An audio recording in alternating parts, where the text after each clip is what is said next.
What's up, y'all? And welcome back to another episode of Dad Needs to Talk. I am your host, Robert, and today we're going to be talking about Volume 1 of Sweat and Soap. So let's get to it.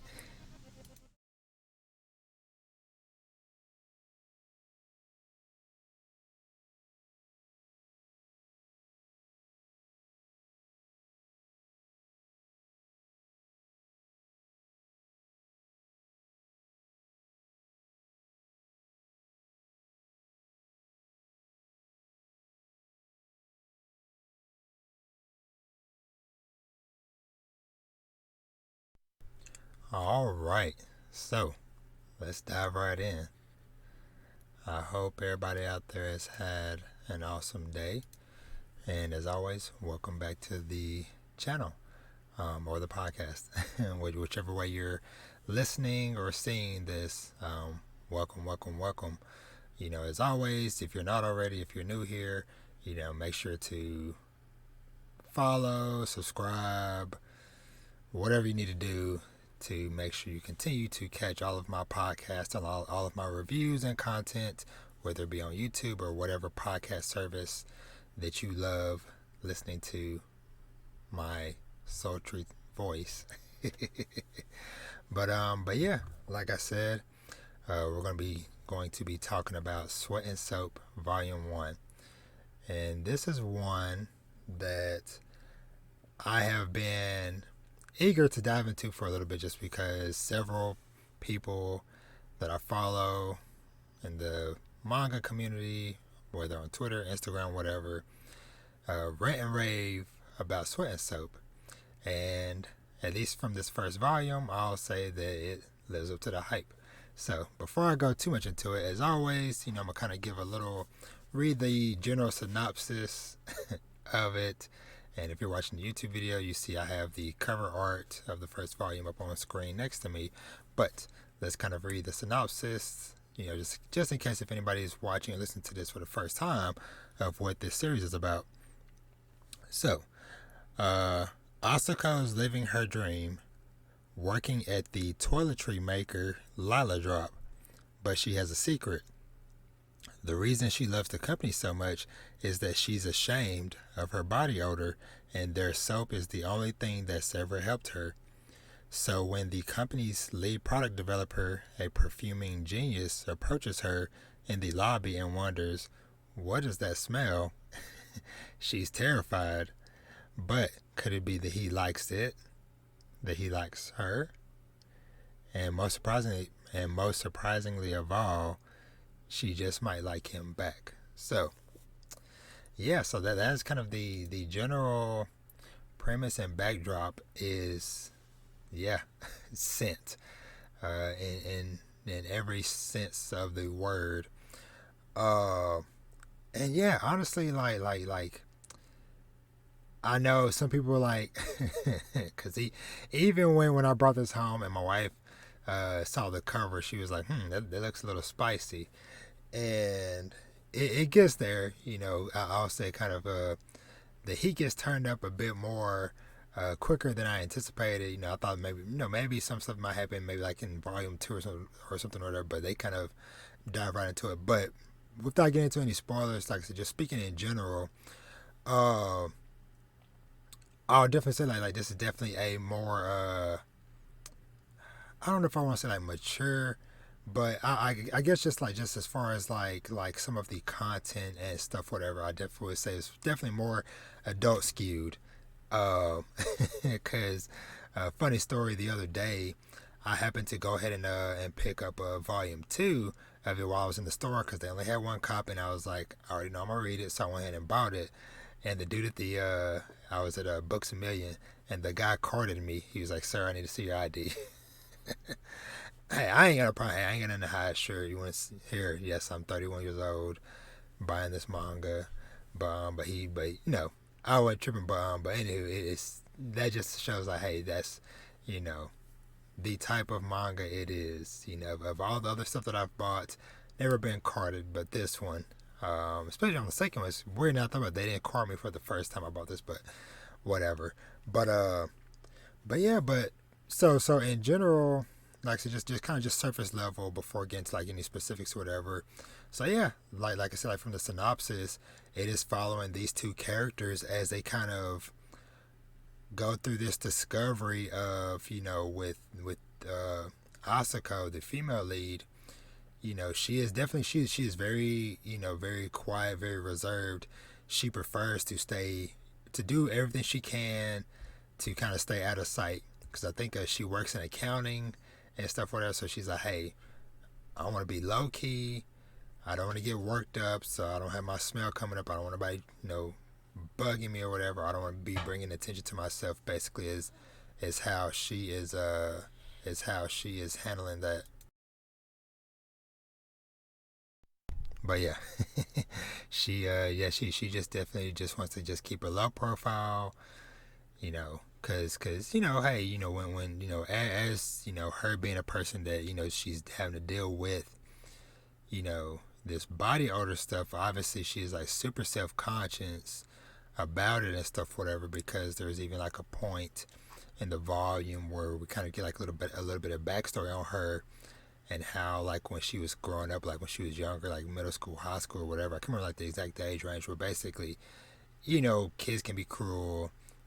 Kids was making fun of her, calling her stinky, and all different types of mean names and stuff, whatever. So of course, ever since then, she's like, hey, I'm gonna keep it low key, and yeah, but we have our other MC, Mister Kotaro, who he is the guy behind all of the products that she likes, and so of course, him being the person in that position, he has a very particular strong sense of smell.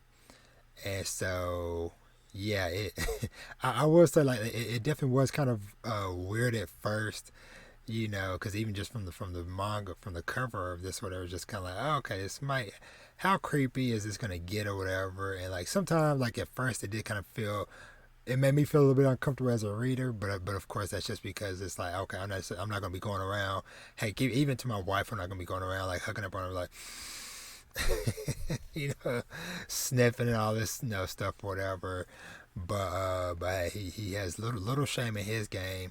But over the course of the volume, he kind of helps her to kind of like come out of her shell a bit, and it's kind of like a very nice, like kind of like give and take relationship. That maybe might not be the right phrasing to use, but in the sense of, he makes all these products and stuff, or he's the one that kind of like, he's basically the brains behind a lot of these products that she loves using, that helps her get through her kind of like day-to-day life. And then in return, or on the flip side of it or whatever, he loves and he embraces her unique scent.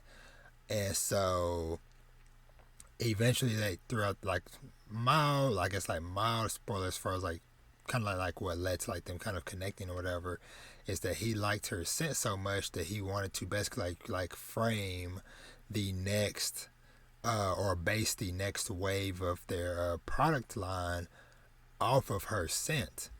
And so that's kind of like how their relationship kind of starts. But yeah, but overall, like I said, just still kind of speaking just surface level, um, I really enjoyed it. It was very awesome, and I'm definitely, like I said, I'm very interested to keep going, because like I said, like seeing like how their relationship kind of grows and escalates uh this quickly, from just, okay, they're kind of awkwardly, dealing with each other, to them kind of being more comfortable around each other, to them both kind of opening up to each other a little bit more, or I guess more on Asako's part, her kind of like letting her guard down a little bit, and kind of coming out of her shell, and just embracing the fact that, like, okay, she found somebody that she can be herself around, that she can be comfortable, that she can be sweaty around and stuff, and yeah, it's kind of a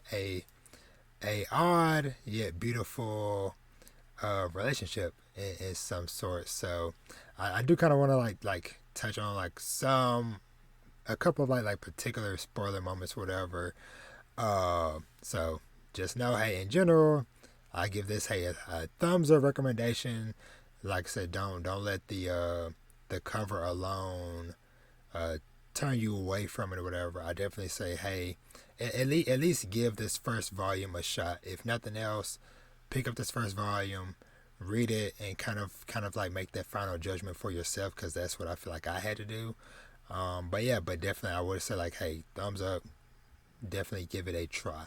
Now, I'm gonna go into like a couple of like specifics and just kind of like spoiler things or whatever, like from just throughout the volume. Uh, so I'm trying to think like one of the moments that I kind of like was thinking about, or I guess let me back up and say like earlier when I mentioned like how I was surprised like how quickly and how steamy things got like up front or whatever. Like I did not expect him to kind of like immediately kind of like connect like fully like sexually the whole way through. I did not expect that to go that far and multiple times. You know, throughout this volume.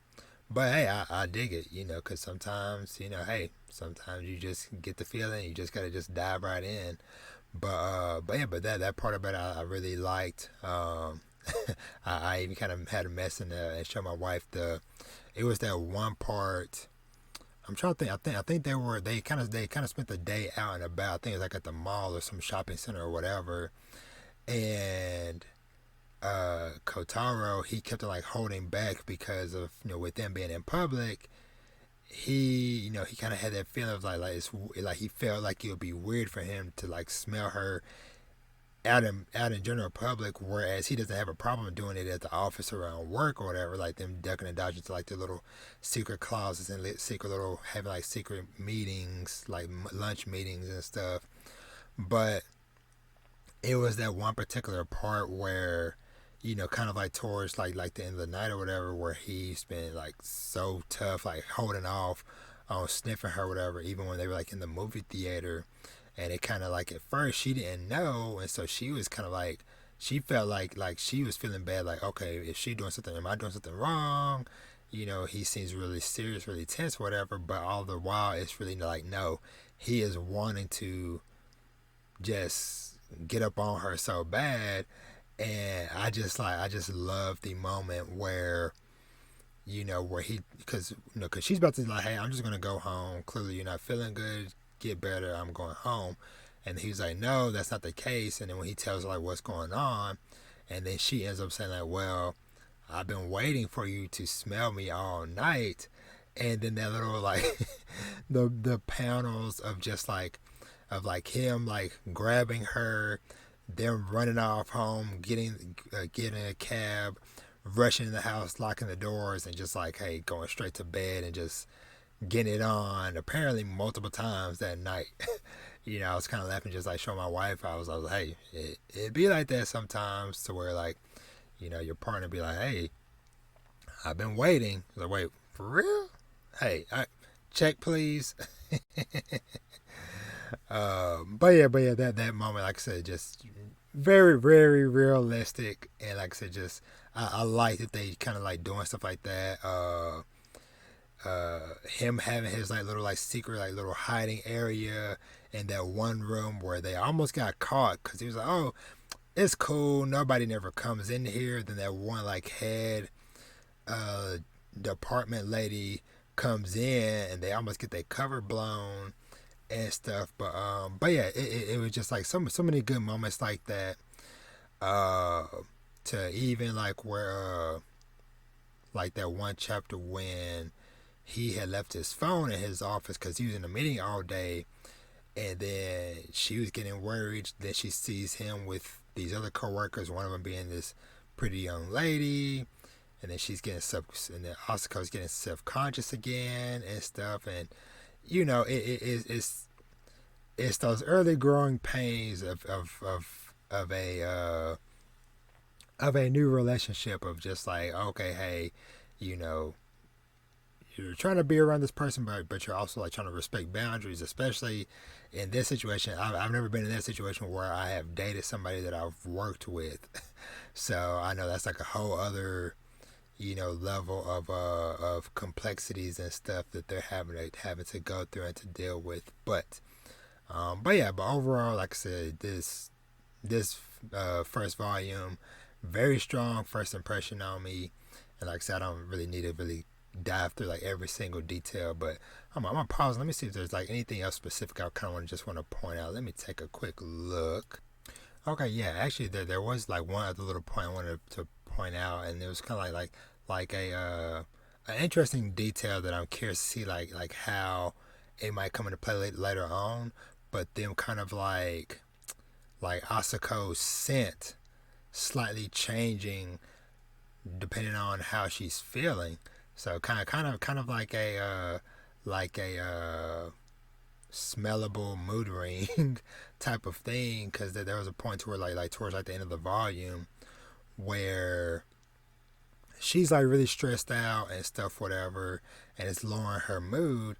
It's changing her scent, and I remember he had mentioned that he remembered that same scent from when they were in the movie theater together, where where it's that kind of like miscommunication of like he's wanting to be on her, but he's trying not to be too pushy because they're in public and all that stuff. And so yeah, I'm just like really curious to see like how that stuff might come into play as far as like like okay, he can tell like okay, she's happy because she smells this way, or she's sad and depressed, or she's angry, or who knows what other type of emotions might come up. But yeah, I'm just like really curious. Like I said, I really like that little detail of like okay, hey, she is stressed out, she's going through it, and he can pick up on that by her scent. So yeah, I'm definitely just like very curious to see like how that's handled going forward. But yeah, I think that's pretty much like all I really needed all I really wanted to say for this. Like I said, I wanted to didn't want it to ramble on too long. But yeah, like I said, go check out Sweat and Soap. Like I said, volume 1, go pick it up. Seems like it's fairly easy to find, at least like in most places. Granted, I did have to hunt this one down after a little bit, but yeah, if you get a chance, like I said, if any of this sounded interesting to you, please dive in, give it a shot. Like I said, make that kind of like judgment call for yourself. But yeah, like I said, I really enjoyed it, and like I said, I'm very eager to dive into the second volume, hopefully very soon. But yeah, I hope y'all have an awesome day. As always, like I said at the top, make sure to if you're watching this on YouTube, make sure to like, comment, subscribe, all that fun stuff. If you're listening to this on the podcast service, make sure to subscribe, follow, all that fun jazz on whatever streaming platform, podcast platform that you prefer. And yeah, y'all stay awesome. Make sure to read some manga, watch some anime, and treat yourself. Y'all have an awesome day. Catch you in the next one. Bye.